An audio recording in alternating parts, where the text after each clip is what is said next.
11 ноември, енергиен портал. Как да използваме силата на този специален ден? Добре дошли в Аз съм, вашата врата за вътрешно изследване и разкриване на истинския ви потенциал. Днес ще се потопим в едно мощно космическо събитие – енергийния портал 1111. Тази дата има специално енергийно значение, тъй като отваря вратата за проявление, синхронизиране и духовно пробуждане. И така, какво представлява порталът и как може да го използваме, за да издигнем съзнанието си? Нека да изследваме. Всяка година датата 11.11 е известна като мощен енергиен портал. В нумерологията 11 е главното число, което символизира интуицията, прозрението и духовното просветление. Когато се повтаря като 11.11, влиянието му се усилва, създавайки уникален момент, в който духовните енергии се засилват. Много хора вярват, че на този ден завесата между съзнанието и подсъзнанието ни изтънява, което позволява директна връзка с Висшия ни аз и Вселената.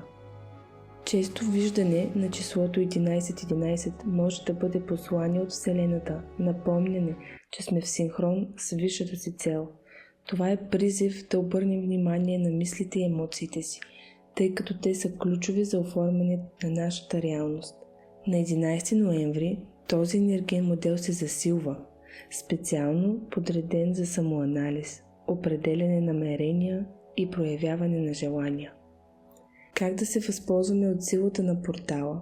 Ето няколко мощни начина за работа с енергията на портала.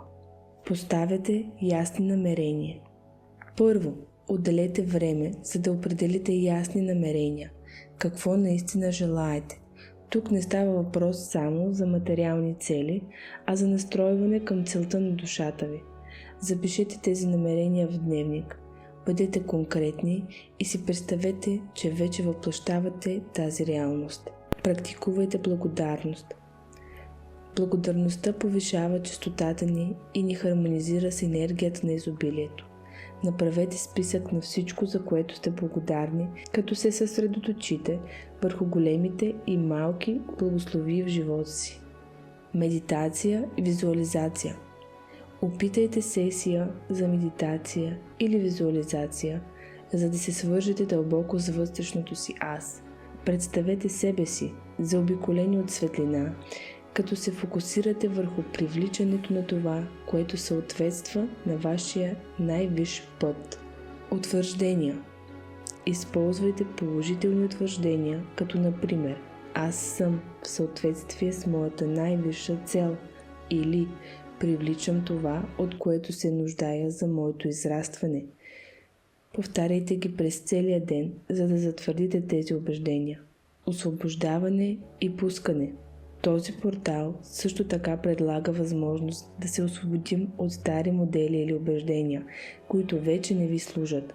Размислете върху това, което ви задържа, и си представете, че пускате тази бариера, разчиствайки пътя за новата енергия.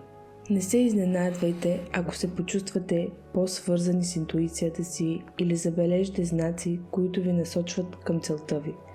Обърнете внимание на синхроничностите, повтарящите се числа или внезапните идеи, които усещате като правилни. Това са знаци, че енергията на 11.11 все още действа, като ви насочва към най-висшия път. Благодарим ви, че се присъединихте към нас в това пътешествие в енергийния портал на 11.11. Помнете, че този ден е мощно напомнене, че имате потенциала да оформите своята реалност и да живеете живот, който се съгласува с истинската ви същност.